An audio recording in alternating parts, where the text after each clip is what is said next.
Hey, your idea was brilliant. I just sold Martin's trumpet. Now we have more money for beer. That's fantastic. You got a buyer. How much do you get? 200? $2. $2? Yeah, I sold it to recycling facilities, waste copper.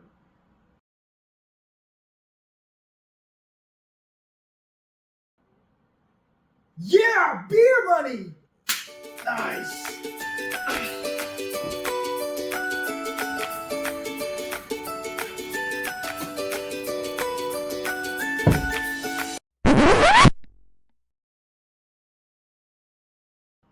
What? You came back?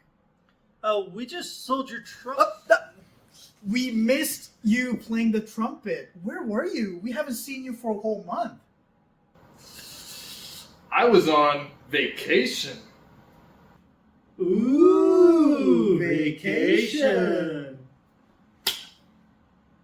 Yeah, we went to see the Statue of Liberty. Look at this.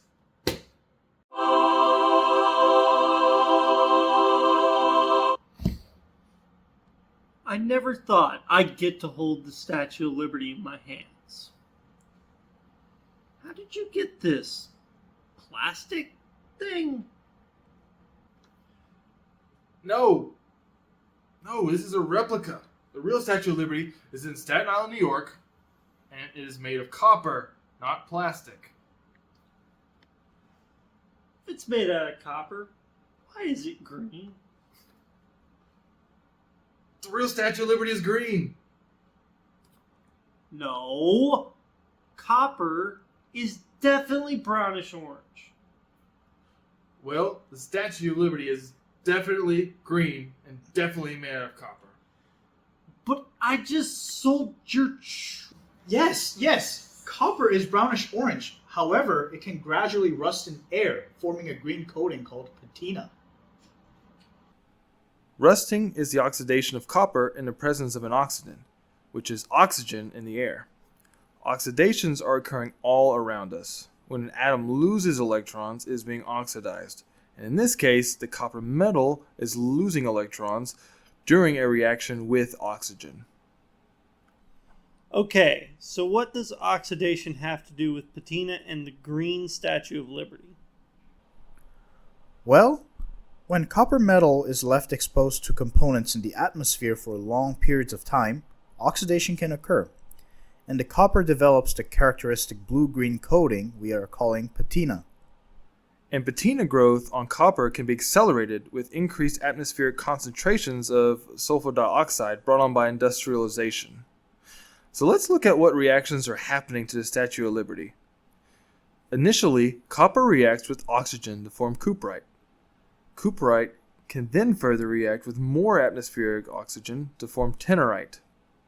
Cuprite, tenorite, are you messing with me for selling your trump? The characteristic aquamarine color of copper patina and its alloys results when the initially formed cuprite reacts with atmospheric components such as oxygen, carbon dioxide, sulfur dioxide, water, and chloride to form a variety of copper 2+ compounds.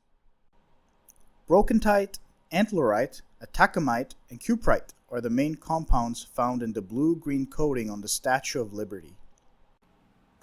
In summary, patina formation on copper proceeds by an initial darkening on the metal over the course of a few weeks due to that formation of cuprite. And finally, a blue-green patina develops over several years. Fortunately, the patina forms a protective barrier shielding the underlying copper metal from further corrosion. Hey, is it beer time now? Not yet. I heard you got some beer money by selling. Oh, no. We're just talking about the color of copper. Oh yeah, I know the copper sulfate color. It is blue. Why do you think it's blue? I use copper sulfate in my pool water. It is an algicide. It's definitely blue. Yes, copper sulfate can be used as an algicide or as a fungicide for berries and grapes. It can even treat parasitic infection in fish. The anhydrous copper sulfate is white, but copper sulfate pentahydrate is actually blue. Okay, so hydrous means water. So anhydrous must mean without water. So copper sulfate without any water is white. Why does copper compounds have so many different colors? These color differences result from the electron excitation between the d orbitals. Copper has 9 d electrons. The d orbitals in transition metals undergo d orbital splitting in presence of ligands. With 6 ligands forming an octahedral shape, the orbitals split into 2 groups with different energies. It's getting so complicated. Specifically, copper sulfate pentahydrate has an octahedral structure where 6 ligands can bind to the copper center. 2 sulfate molecules bind on the axial position, and 4 water molecules bind on the equatorial position. What about the fifth water molecule? It is bonded between sulfates with hydrogen bonding. But technically, copper sulfate pentahydrate is slightly distorted from a perfect octahedral conformation because the ligands in the equatorial position and the ligands in the axial position are different. Although both ligands bind to copper with oxygen, the bond energies are different, causing different bond lengths. Okay, but what does that have to do with copper sulfate pentahydrate's blue color?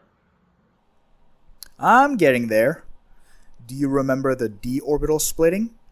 Well, the energy gap between the 2 groups of d orbitals is directly related to the wavelength of visible light that copper sulfate pentahydrate absorbs. So what does that mean in English? According to the absorption spectrum of copper sulfate pentahydrate, the wavelength absorbed is around 800 nanometers, which corresponds to red and orangish color. But the crystal is blue. Because it absorbs those colors, it transmits their complementary colors, which are blue and green. That's why copper sulfate pentahydrate is deep blue colored. Wow! It's cool. I like science. Talking about the copper, look, I found this.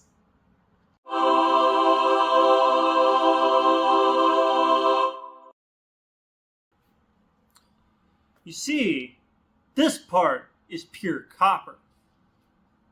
This part is copper carbonate hydroxide, also known as copper patina. Oh, smarty. That's good to know.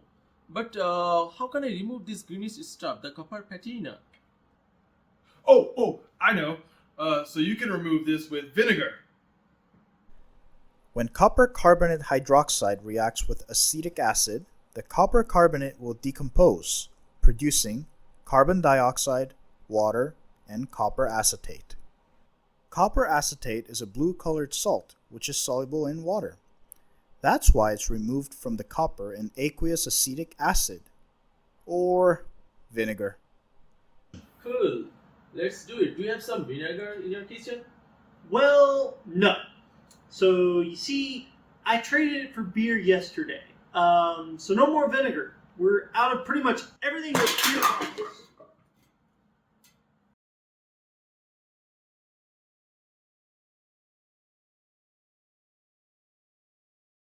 Let's just go to the lab.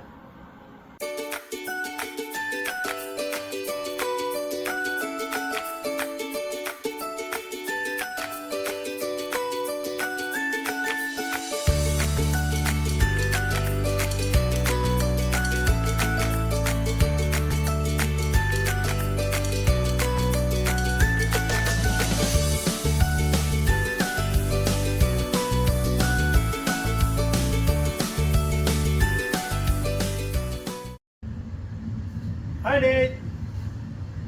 Hi, everyone. This is my little brother, Nate.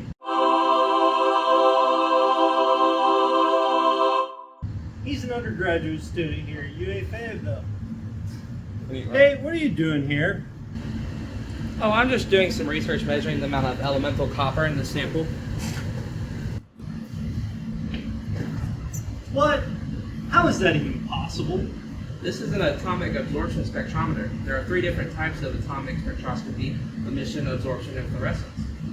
Okay, Professor Nate, what type of atomic spectroscopy are you doing? I'm doing atomic absorption spectroscopy, or AAS. What? Okay, you're gonna have to explain how that works. With atomic absorption, a light is shined into the flame with the atomized elements, and some energy is absorbed by the sample's atoms. All light that is not absorbed is collected by a detector. Wow, Steve, your brother is smarter than all of us. Maybe he should come up with our next beer money plan. Well, okay, Nate. How can AAS be used to detect copper? Well, AAS can be used to detect quantitatively how much copper is in a sample. To do this, I first prepare a set of standards with known concentrations that will fall in the parts per million range. Then I will dilute my samples with unknown concentrations, making sure I know the dilution factors. For every solution, the liquid will be aspirated into the AAS instrument and atomized by the 2000 to 3000 Kelvin flame. Since I am doing atomic absorption spectroscopy, I will use a hollowed cathode lamp that can emit frequencies specific to my element. So you can't use the same lamp for every sample?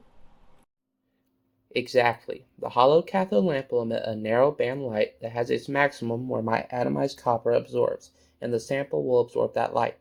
Finally, the detector will pick up the light that is not absorbed by the copper in my sample. So how do you know the amount of material in each of your samples? When I want to know the amount of material in my samples, I will make known amounts of standards and build a calibration curve. Finally, I will take measurements of my sample and use my calibration curve to determine the amount of parts per million copper that is in my sample. Whew, Mom will be so proud. You're doing some real research. You know, back when I was in college, I also did some research. No kidding. What'd you do?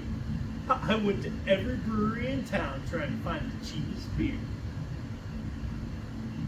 Hey guys, look at this!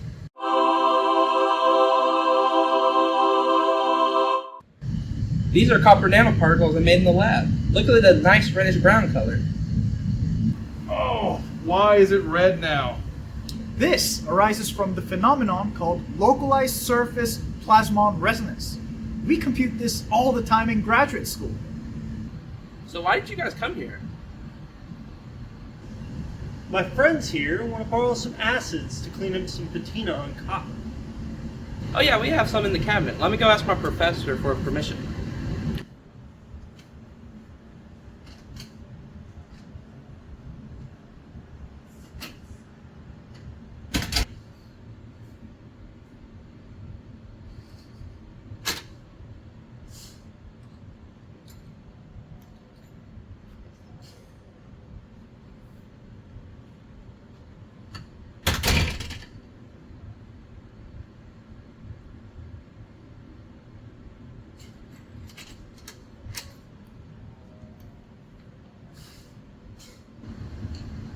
Hey, what happened?